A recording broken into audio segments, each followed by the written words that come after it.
无人机机载探照灯操作演示。产品及配件展示。交换机、飞机端小快拆、探照灯。将小快拆红点朝向机头，用附带螺丝固定在飞机上，如图所示连接交换机和飞机端小快拆。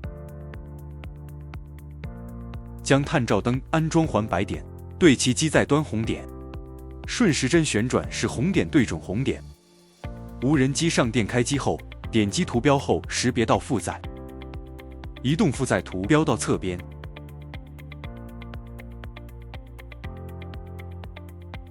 探照灯开关、探照灯爆闪开关、亮度调节、云台控制、偏航回中、俯仰回中、一键回中。室外实景演示。